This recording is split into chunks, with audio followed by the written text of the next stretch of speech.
하나님 말씀 보겠습니다. 이사야 11장 1절에서 9절까지 말씀입니다. 한 절씩 교독하겠습니다. 구약성경 981쪽에 있습니다. 제가 이사야 11장 1절을 읽겠습니다. 이새의 줄기에서 한 싹이 나며 그 뿌리에서 한 가지가 나서 결실할 것이요.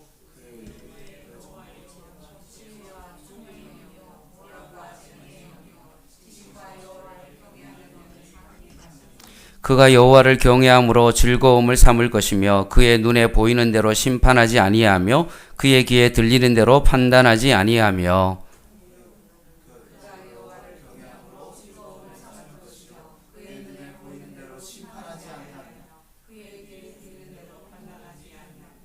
네, 4절 제가 잘못했나요?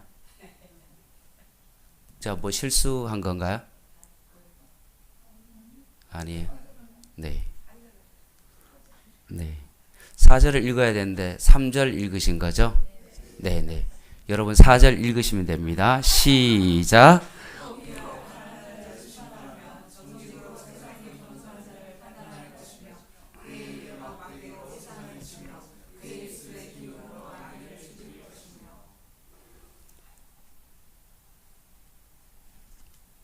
네. 공의로 그의 허리띠를 삼으며 성실로 그의 몸의 띠를 삼으리라.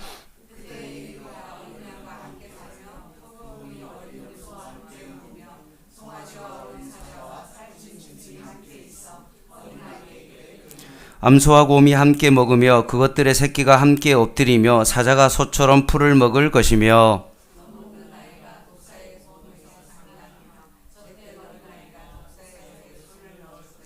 같이 읽겠습니다. 내 거룩한 산 모든 곳에서 해도 됨도 없고 상함도 없을 것이니 이는 물이 바다를 덮음같이 여호와를 아는 지식이 세상에 충만할 것임이니라. 아멘.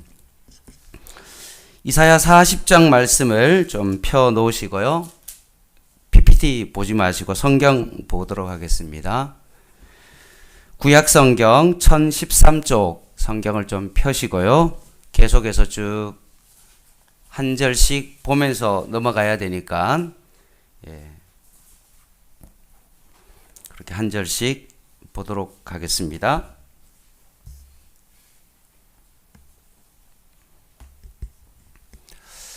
하나님 나라의 관점에서 성경을 보고 있죠. 모세오경은 하나님 나라의 원리고 역사서는 그것을 적용한 것이고 시가서는 거기에 대한 결론이다. 우리의 한계를 욥기를 통해서 인정하고 모든 상황 가운데 원수와 맞닥뜨리는 상황 가운데도 우리가 하나님을 찬양하고 여호와를 경외하는 것이 지혜의 근본이며 그리고 그 하나님의 그 지혜가 이웃을 사랑함을 통하여서 그것이 나타나는 것이 결론입니다.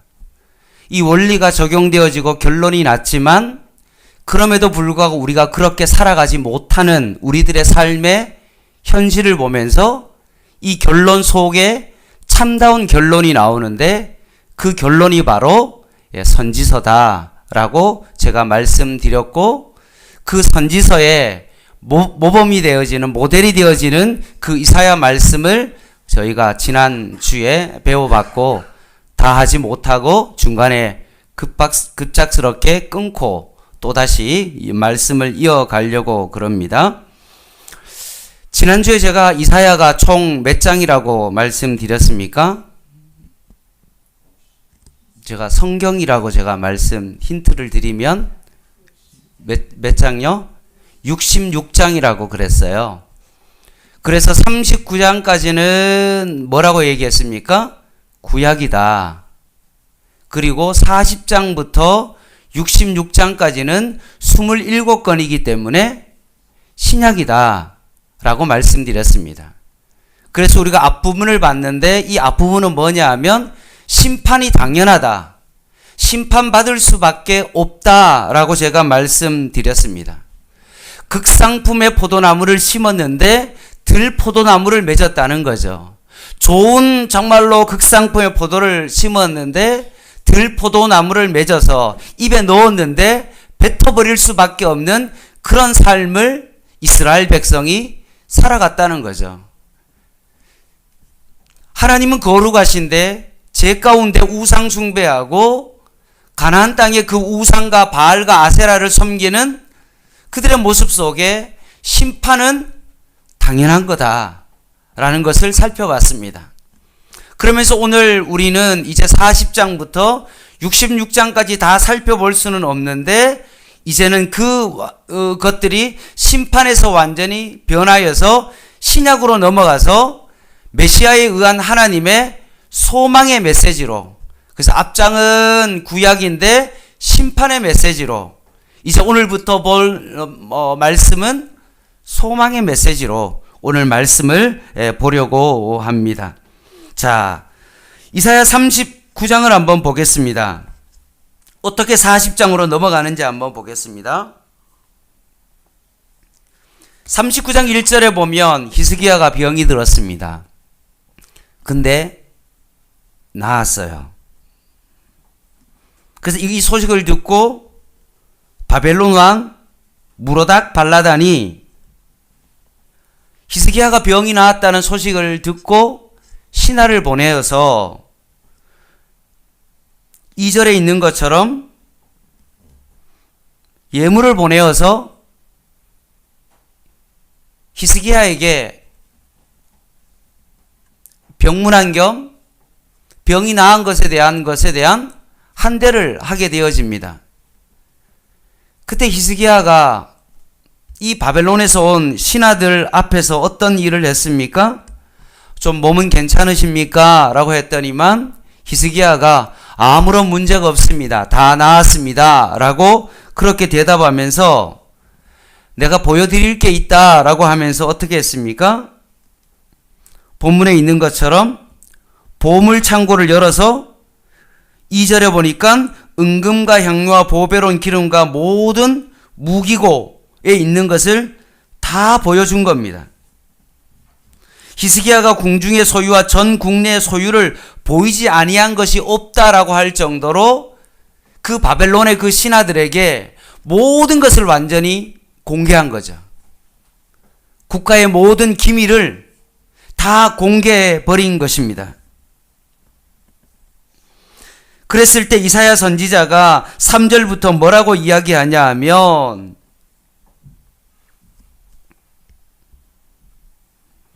왕이 지금 무슨 짓을 한 거냐 라고 하면서 이런 말을 합니다.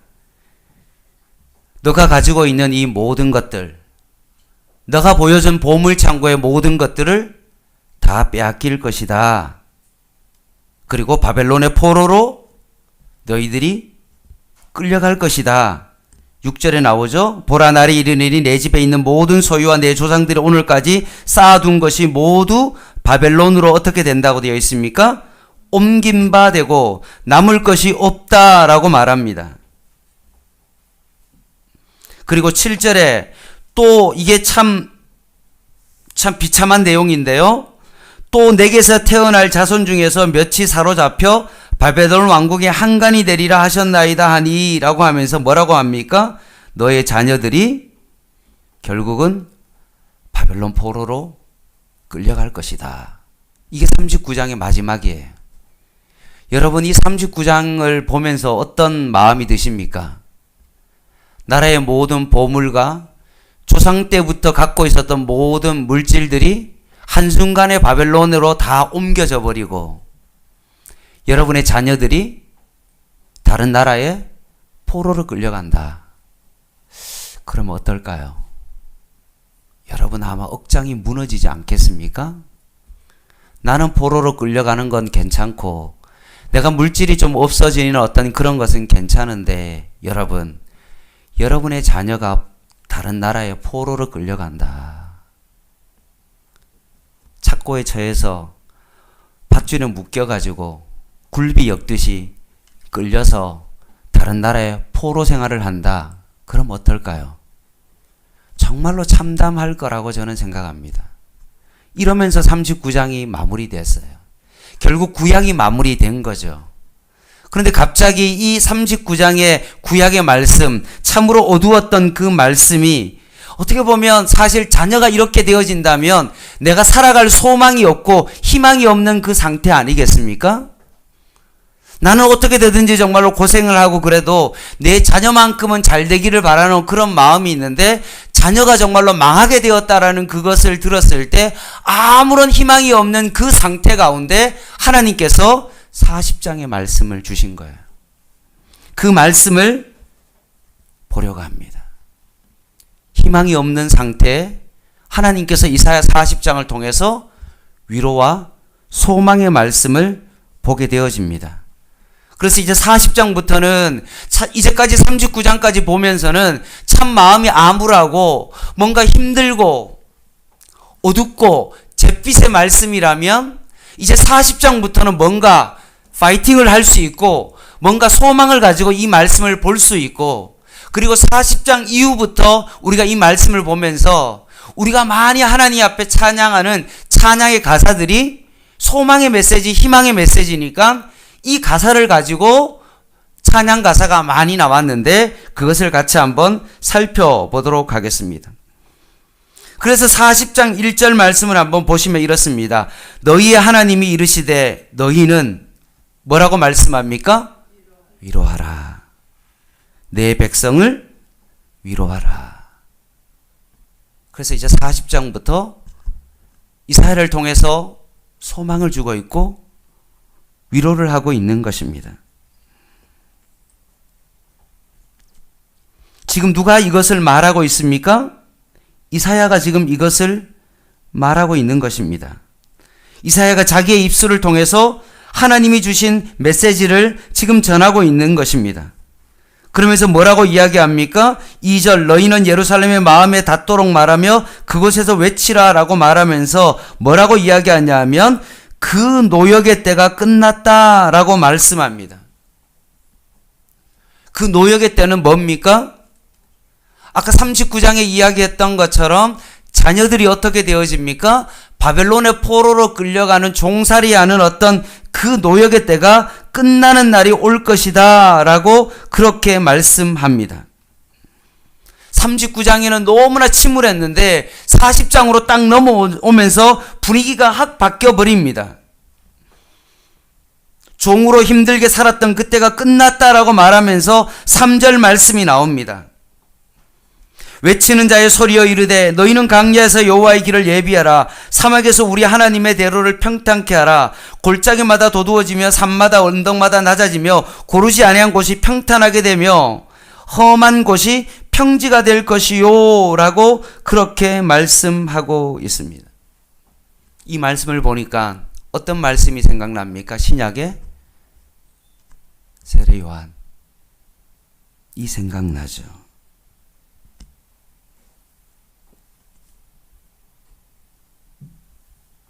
강야에 외치는 자의 그 소리가 나옵니다. 세례 요한이 아마 이 이사야 말씀을 본 것 같습니다. 기가 막힌 내용이죠. 너무나 잘 아는 내용이죠. 6절 한번 볼까요? 말하는 자의 소리여 이르되 외치는 자 대답하라. 내가 무엇이라 외치리까 하니 이르되 모든 육체는 뭡니까? 풀이요 그의 모든 아름다움은 들의 꽃과 같으니 7절 풀은 마르고 꽃이 시듬은 여호와의 기운이 그 위에 불미라. 이 백성은 실로 풀이로다. 풀은 마르고 꽃은 시드나 우리 하나님의 말씀은 뭐라고요? 영원히 서리라 라고 말씀합니다. 그래서 베드로가 이 말씀을 이 이사야 40장 말씀을 읽고 이야기한 거죠.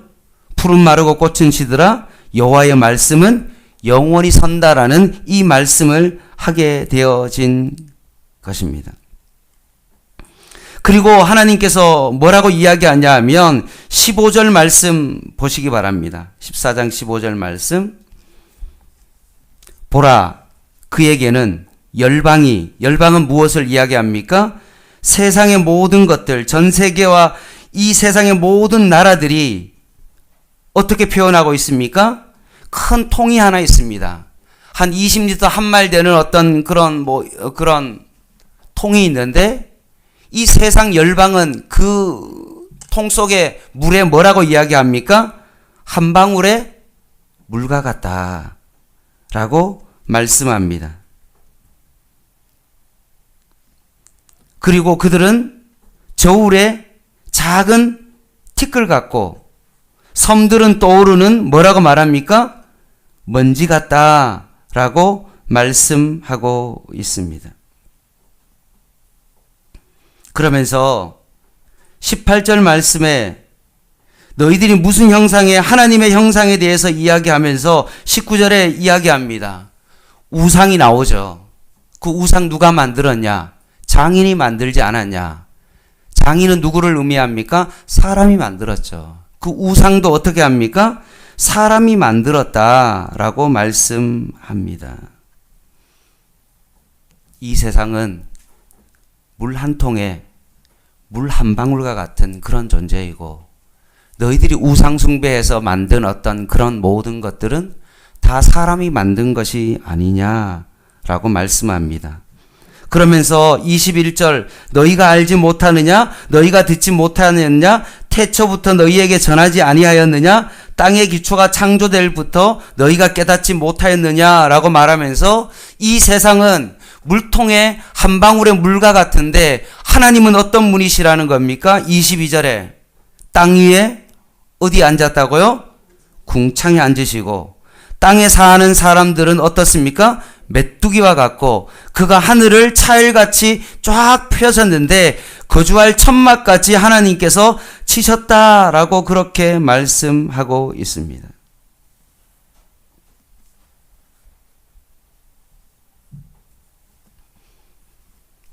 지금 이사야 40장을 통해서 이렇게 말씀하시는 겁니다.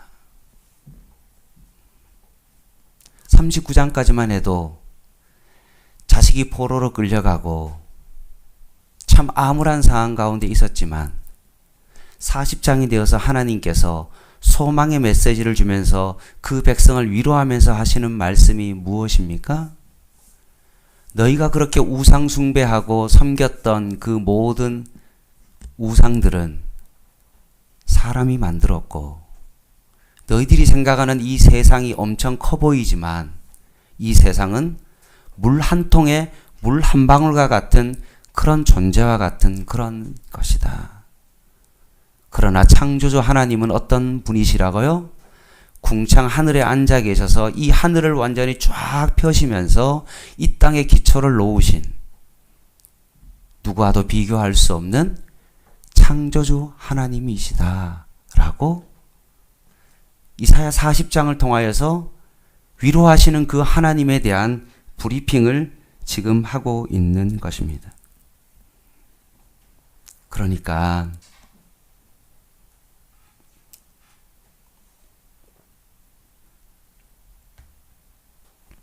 이사야가 볼 때 이스라엘 백성이 포로로 끌려가서 어떤 생각을 할까요? 야, 우리는 하나님 앞에 버림받았어. 하나님은 우리의 삶 가운데 역사하지 아니하셔. 시리에 빠져 있는 이스라엘 백성을 향하여 하나님은 우리를 돌보지 않는 그런 하나님이시야 라고 그렇게 생각하고 있는 그때 하나님께서 이스라엘 백성을 향하여서 이렇게 말씀하시는 것입니다. 27절입니다. 40장 27절 야곱아 어찌하여 내게 말하며 이스라엘아 내가 이르기를 내 길은 여호와께 숨겨졌으며 내 송사는 하나님에게서 벗어난다 하느냐 너는 알지 못하였느냐 듣지 못하였느냐 영원하신 하나님 여호와 땅끝까지 창조하신 이는 피곤하지 않으시며 곤비하지 않으시며 명철이 한이 없으시며 같이 한번 29절부터 31절 같이 한번 읽어보겠습니다. 29절부터 시작 피곤한 자에게는 능력을 주시며 무능한 자에게는 힘을 더하시나니 소년이라도 피곤하며 곤비하며 장정이라도 넘어지며 쓰러지제 오직 여호와를 앙망하는 자는 새 힘을 얻으리니 독수리가 날개치며 올라감 같을 것이요 다른 박질하여도 곤비하지 아니하겠고 걸어가도 피곤치 아니하리로다. 아멘. 오직 여호와를 앙망한다. 너희들이 포로로 끌려가서 버림받았다고 생각하고 우리의 인생 가운데 아무런 일이 우리의 삶 가운데 펼쳐질지라도 이 궁창 위에 앉아 계신 그 하나님께서 절대 너희를 포기하지 아니하시고 너희를 버리지 아니하시고 이 세상을 창조하신 그 하나님께서 너희를 버리신 것이 아니라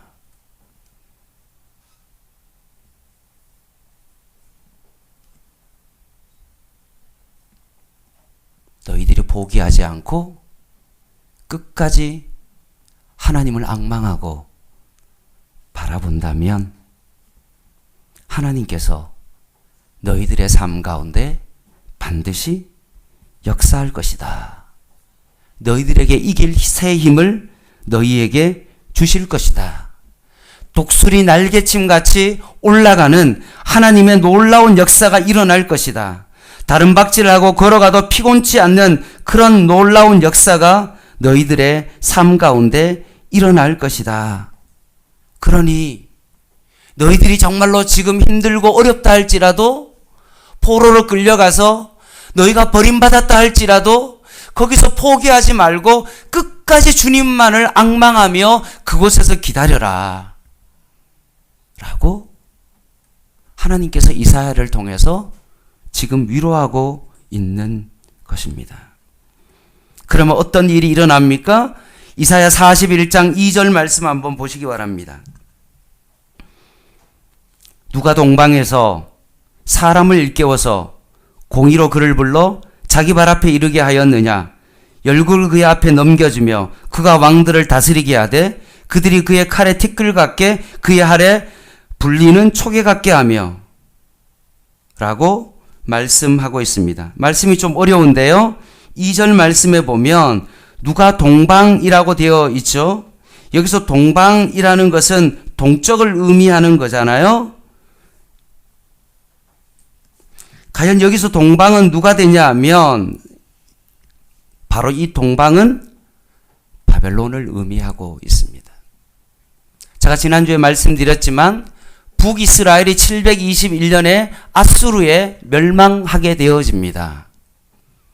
근데 이 아수르가 이 중동 지역의 패권을 차지하고 난 다음에 어느 순간에 결국은 BC 602년에 결국 아수르가 망해요.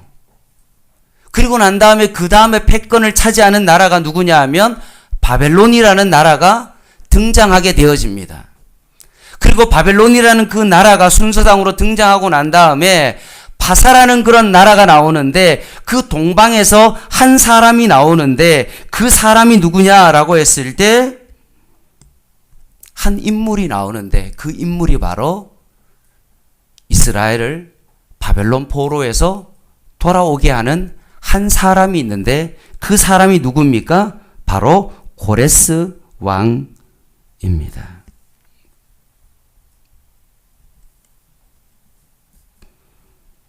그런데 참 재미있는 건 뭐냐 하면 지금 이사야가 이사야 41장을 통해서 한 동방의 한 사람이 나타나서 너희들이 자녀들이 포로로 끌려가서 바벨론의 포로 가운데 70년 동안 포로 생활하는데 그들이 돌아오게 하게 하는 한 사람이 나는데 그 사람이 고레스다라고 지금 이사야가 지금 예언을 하고 있는 거거든요. 아수르가 망하고 그 다음에 패권을 차지한 바벨론이 있었는데 그 이후에 나타나는 바사라는 그 나라의 왕인 고레스라는 그 사람이 나타나서 바벨론의 그 포로에서 너희들을 돌아오게 할 것이다 라는 것을 지금 이사야가 이사야 41장 오늘 본문 2절에 이 말씀을 예언을 하고 있어요. 근데 참 재미있는 것은 뭐냐 하면 이 예언을 하고 한 사람이 나온다라고 그렇게 얘기했는데 이 사람이 제가 누구라고 이야기했습니까? 고레스라고 얘기했는데 이 예언을 하는 이 당시에 고레스는요 태어나지도 않았어요. 너무나 신기한 겁니다.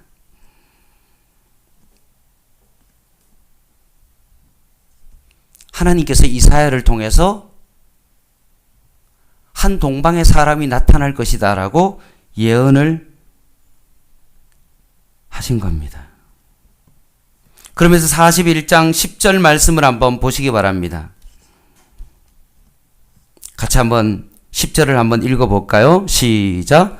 두려워하지 말라. 내가 너와 함께함이라. 놀라지 말라. 나는 내 하나님이 됨이라. 내가 너를 굳세게 하리라. 참으로 너를 도와주리라. 참으로 나의 의로운 오른손으로 너를 붙들리라. 아멘.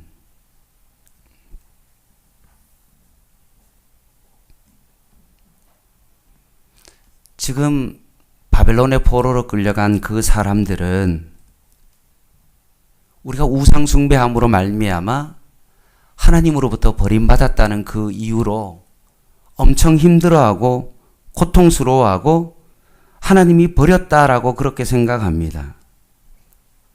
우리를 하나님의 백성으로도 여기지 아니하고 있다고 그들이 삐져 있는 그런 상태란 말입니다. 이 사람들에게 하나님께서 오늘 용기를 주고 있는 겁니다. 두려워하지 말라. 놀라지 말라. 내가 너와 함께 하겠다. 내가 너를 굳세게 하겠다. 참으로 너를 도와주겠다. 의로운 손으로 너를 붙들어 주시겠다. 라고 지금 말씀하고 있는 것입니다. 내가 왜 너희들을 바벨론 포로로 보낸 줄 아냐. 자꾸 하나님의 말씀 가운데 순종 안 하고 우상 숭배하니까 정신 좀 차리라고 아수르라는 그 이방인의 몽둥이를 통해서 내가 너희를 잠깐 때렸다. 그 몽둥이도 너무나 교만하여서 바벨론이라는 그 나라를 통해서 칠 거고 그런데 그럼에도 불구하고 너희들이 순종하지 않기 때문에 내가 쳤는데 너희들이 회개하고 돌아온다면 내가 너와 다시 함께 할 것이고 두려워할 필요가 없고 나의 의로운 손으로 너를 붙들어 줄 것이다 라고 그렇게 말씀하고 있는 것입니다. 그러면서 41장 25절을 한번 보겠습니다. 아까 한 내용을 다시 한번 반복하고 있거든요. 내가 한 사람을 일으켜 북방에서 오게 하며 내 이름을 부르는 자를 해돋는 곳에서 오게 하였나니 그가 이르러 고관들을 석회같이 토기장이가 진흙을 밟음같이 하리니 라고 말하면서 아까 말하고 있는 이 한 사람이 누굽니까? 고레스죠. 고레스를 통하여서 이 모든 것들을 회복시킬 것이다 라고 그렇게 말씀하고 있는 것입니다. 그래서 지금 우리가 살펴보고 있는 이사야 40장부터 48장까지 말씀을 보면서 한 사람이 나오는데 그 사람이 누굽니까? 고레스라는 어떤 한 사람을 통해서 하나님의 역사를 일으키고 있고 하나님께서 고레스를 사랑하셔서 하나님의 역사를 이루어가는데 포로된 자에게 자유를 허락하고 다시 암울했던 그 모든 상황을 되돌리는 한 사람이 나타나는데 그 한 사람이 고레스인데 이것이 중의적인 표현을 통하여서 우리에게 보여주는 메시지가 있는데 이 고레스가 누구를 예표하고 있는 것입니까? 사람이 아닌 누굽니까? 이 고레스와 같은 역할을 하는 오실 메시아가 나타난다. 그분이 누구를 이야기하고 있는 거죠? 예수님을 이야기하고 있는 것입니다. 고레스가 절망 가운데 있고 바벨론 포로 가운데 있는 그들을 구출하여서 이스라엘로 돌이키게 했던 것처럼 예수 그리스도께서 우리를 죄 가운데서 완벽하게 구원해 내실 것이다 라고 말씀하고 있습니다. 그래서 이사야 42장에 보면 주인공이 사실은 고레스 이야기를 하고 있지만 사실은 똑같은 종인데도 불구하고 하나님께서 고레스를 아끼는 내 종이다 라고 그렇게 말하고 있죠. 내가 내 종, 내가 택한 종이라고 이야기하는 특별한 종이 나오고 있습니다. 42장 1절을 한번 보시기 바랍니다. 내가 붙드는 나의 종, 내 마음에 기뻐하는 자, 곧 내가 택한 사람을 보라. 내가 나의 영을 그에게 주었은즉 그가 이방에 정의를 베풀리라 라고 말씀하고 있습니다. 고레스를 이야기하고 있는 거죠. 그런데 42장 3절 말씀을 보면 이 고레스가 사실은 중의적 표현으로 누구를 이야기하는지 분명히 보여줍니다. 이렇게 말씀합니다. 3절 4절 같이 한번 읽어볼게요. 시작. 상한 갈대를 꺾지 아니하며 꺼져가는 등불을 끄지 아니하고 진실로 정의를 시행할 것이며 그는 새하지 아니하며 낙담하지 아니하고 세상에 정의를 세우기에 이르느니 섬들이 그 교훈을 앙망하리로다. 아멘. 이분이 누구를 의미하는 겁니까? 이사야를 통해서 고레스를 이야기하고 있지만 사실은 누구를 의미하고 있습니까? 메시아 예수 그리스도를 의미하고 있는 것입니다. 상한 갈대 꺾지 아니하며 꺼져가는 등불 끄지 않는 그 사랑 변함없으신 거짓 없으신 신실하신 하나님.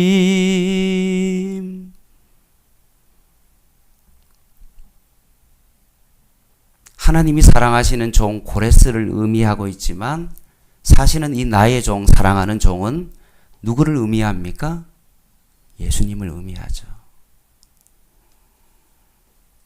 여러분, 상한 갈대 쓸 수 있습니까? 없죠.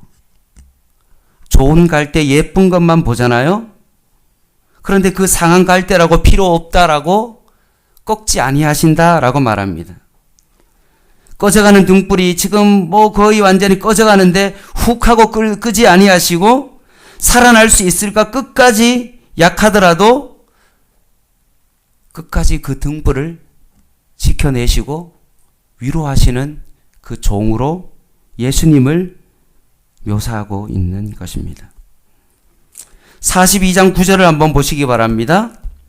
보라 전에 예언한 일이 이미 이루어졌느니라. 이제 내가 새 일을 알리로나 그 일이 시작되기 전에라도 너희에게 이르노라 라고 그렇게 말씀합니다. 고레스를 통하여서 너희들이 해방이 될 것이다 라고 말씀하면서 이중적으로 뭐라고 이야기합니까? 예수님께서 오셔서 새 일을 행하실 것이다 라고 말씀하십니다.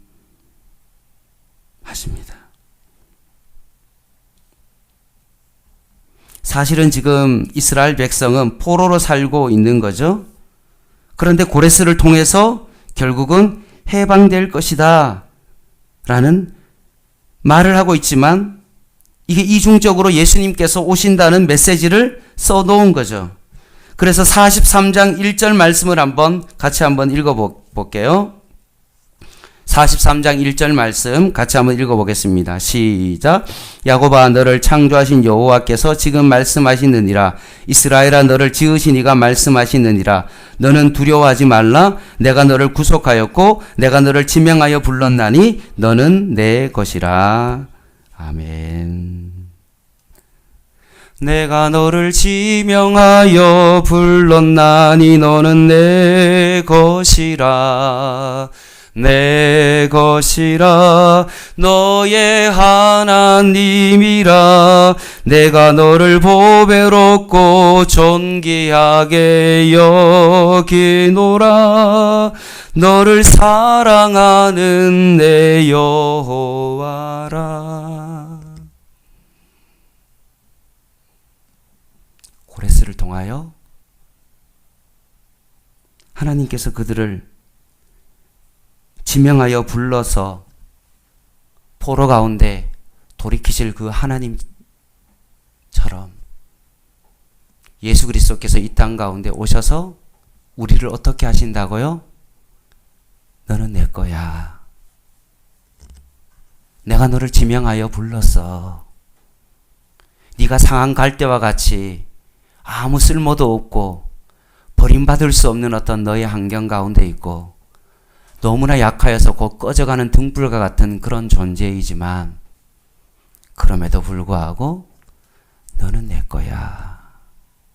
고레스를 통하여 이스라엘 백성을 포로에서 구출해 내시는 것처럼 예수 그리스도께서 우리를 상한 갈대를 꺾지 아니하시고 꺼져가는 등불도 끄지 아니하시며 태수야, 너는 내 거야. 너는 보배롭고 존귀하고 아름다운 존재야. 라고 주님께서 우리를 위로하고 우리를 지금 부르고 계시는 것입니다. 이게 바로 하나님께서 우리를 부르신 이유이죠. 포로 가운데 우리를 다시 한번 회복시키시고 다시 가나안 땅으로 하나님께서 돌리시는 그 이유가 바로 어디에 있습니까? 하나님께서 우리를 통하여서 하나님을 찬양하기 위하여 우리를 부르셨다라고 말씀하고 있는 것입니다. 그래서 43장을 좀 넘어가고요. 44장 말씀 한번 볼까요? 44장 1절 말씀을 한번 보겠습니다. 나의 종 야곱, 내가 택한 이스라엘아, 이제 들으라. 너를 만들고 너를 모태에서부터 지어낸 너를 도와줄 여호와가 이같이 말하노라. 나의 종 뭐라고 말합니까?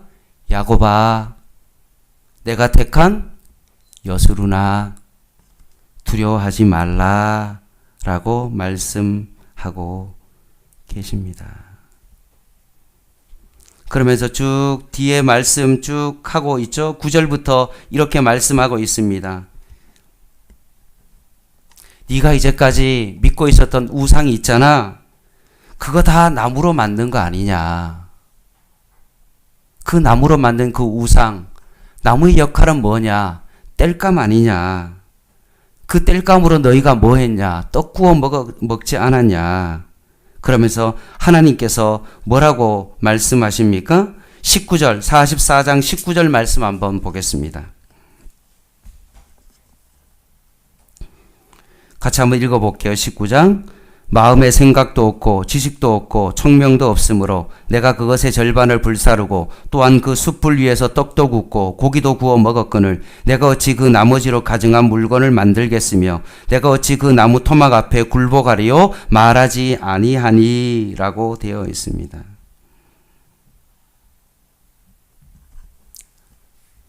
땔감으로 쓰고 떡 구워 먹고 고기 구워 먹는 그 나무를 너희들이 섬긴다는 것이 말이 되냐? 너희가 정말로 지식이 있는 거냐? 정말 너희가 정말 생각을 하고 살아가는 거냐? 라고 말씀하시면서 이렇게 말씀하십니다. 그렇게 너희들이 우상 숭배하고 그렇게 하지만 나는 절대 포기하지 않는다 라고 말씀하시면서 22절에 이렇게 말씀하십니다. 내가 내 허물을 빽빽한 구름같이 내 죄를 어떻게 하신다고요? 안개같이 없이 하였으니 안개같이 한다는 것은 무엇입니까? 내 죄를 완전히 덮어주시겠다. 너는 내게로 뭐라고 말합니까? 돌아오라. 내가 너를 어떻게 한다고요? 구속하였다. 라고 말씀하십니다. 그러면서 44장 28절 말씀 고레스에 대하여는 이르기를 내 목자라 그가 나의 모든 기쁨을 성취하리라 하며 예루살렘에 대하여 이르기를 중건되리라 하며 성전에 대하여는 내가 기초를 놓여지리라 하는 자니라 라고 말씀하면서 고레스에 대한 이야기를 하고 있는 것입니다. 말씀을 또 마무리 좀 해야 될 것 같습니다. 좀 더 해야 되는데 48장까지 좀 마무리할게요.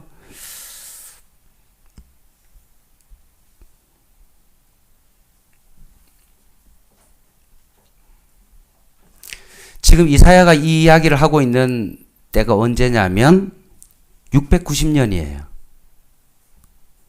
그런데 이스라엘 백성이 586년에 포로로 끌려가거든요. 사실은 포로로 끌려가지 않는 그 상태에서 이사야를 통해서 예언을 하고 있고요. 고레스라는 한 나라의 왕이 날 것이고 그를 통하여서 모든 것들을 회복시켜 주실 것이다 라고 지금 말하고 있는 겁니다.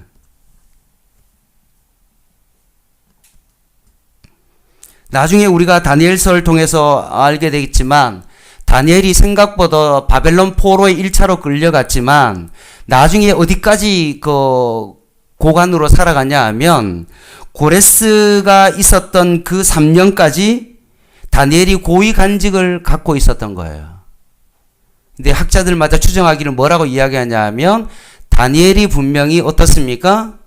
이 본문의 이사야 말씀을 알고 있고 예레미야 말씀을 다니엘이 알고 있었기 때문에 나중에 정말로 고레스 왕까지 있었을 그때에 고레스 왕이 되었을 때 학자들이 이런 추정을 하게 되어집니다. 이 이사야에 있는 이 말씀이 한 왕이 나서 결국 이스라엘을 회복할 수 있는 한 동방의 왕이 날 것이다 라는 것을 다니엘을 통해서 아마 알려줬을 것이다 라고 그렇게 말하는 사람도 있습니다. 그러면서 46장에 보면 바벨론이 멸망되어지고 페르시아가 세워지고 남은 자에 대한 이야기를 쭉 하면서 나중에 47장에 보면 바벨론의 심판이 나오고요. 48장 14절 말씀에 보면 새 일을 행한다 라고 말하면서 여호와가 사랑하는 자가 누구냐 하면 바로 고레스다 라고 말하면서 거기에 갈대아인이 나오는데 그 갈대아인이 바로 누구냐 하면 페르시아 바벨론인데 바벨론이 망하고 난 다음에 메데파사라는 나라가 세워지는 그 일들이 일어나게 될 것이다 라고 말씀하고 있습니다. 말씀을 마무리할게요. 다음 주부터 49장을 볼 거고요. 오늘 48장까지 말씀을 마무리하도록 하겠습니다.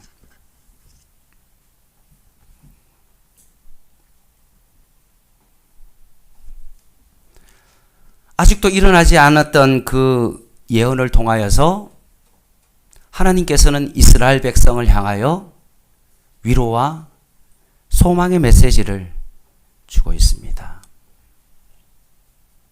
절망 가운데 있었던 그 이스라엘 백성에게 내가 너를 지명하여 불렀나니 너는 내 것이다. 너가 좀 삐져서 하나님께서 역사하지 않는다고 생각하고 그냥 포기하고 하나님으로부터 버림받았다라고 생각하지만 나는 창조주 하나님으로서 나는 너를 한 번도 버린 적이 없다. 고레스를 통하여 이스라엘을 회복시켰던 것처럼 이사야 말씀을 통하여 예수 그리스도의 완벽한 메시아를 통하여서 너희들을 제 가운데서 온전히 구속해서 너희들을 내시는 예수 그리스도로 우리에게 말씀하고 있습니다. 혹시나 오늘 이 말씀을 들으면서 내가 하나님으로부터 버림받았다라고 생각하고 혹시나 자녀의 어떤 문제로 인하여 기도 제목이 응답되지 않아서 하나님으로부터 혹시나 내 자녀는 버림받았지 않을까, 혹시나 나는 하나님으로부터 외면당하고 있지 않나 라는 그런 생각을 하고 있다면 오늘 이 이사야 말씀을 통해서 여러분 다시 한번 위로를 받을 수 있기를 바랍니다. 하나님께서 여러분을 지명하여 불렀습니다. 하나님은 여러분을 절대로 포기하지 않습니다.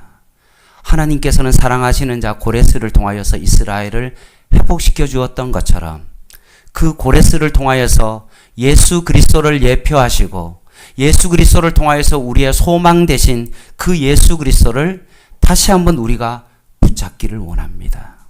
오늘 이 저녁에 예수 그리스도가 여러분의 삶 가운데 소망되어지고 절망 가운데 다시 한번 예수의 소망을 가지고 기도할 수 있는 저와 여러분 되시기를 주님의 이름으로 간절히 부탁을 드립니다.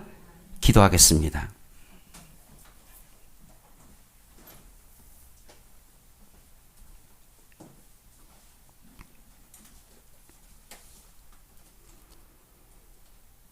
하나님 아버지, 일어나지 않을 일에 대하여 이사야가 고레스를 통하여서 완벽하게 하나님 아버지 예언하고 이스라엘을 포로에서 돌이킨다고 약속했던 것처럼 이것과 비교할 수 없는 하나님의 언약이 예수 그리스도 안에 있음을 다시 한번 깊이 바라봅니다. 우리의 삶 가운데 절망하고 살 소망이 없는 가운데 있지만 하나님께서는 오늘도 예수 그리스도를 통하여서 우리를 완벽하게 회복시키기를 원하시고 포로에서 돌이키기를 원하시고 우상에서 하나님께서 우리를 돌이키시기를 예수 그리스도를 통하여 그 일을 이루실 것을 다시 한번 우리가 오늘 이 저녁에 소망합니다. 어떤 우리 가정에 어려움이 있다 할지라도 예수 그리스도께서 우리의 소망 되시며 우리의 기도 가운데 신실하신 그 예수 그리스도를 다시 한번 바라보고 오늘 이 저녁에 다시 한번 그분을 붙듭니다. 오늘도 이 저녁의 기도회가 예수와 함께하는 시간 되기를 원하고 예수를 굳게 붙잡는 시간 되게 하여 주시고 예수 그리스도가 우리의 기도의 소망이 되어서 우리의 기도 제목을 주님 앞에 온전히 올려드릴 수 있는 귀한 기도의 시간 되게 하여 주시옵소서. 예수님의 이름으로 간절히 기도드립니다. 아멘.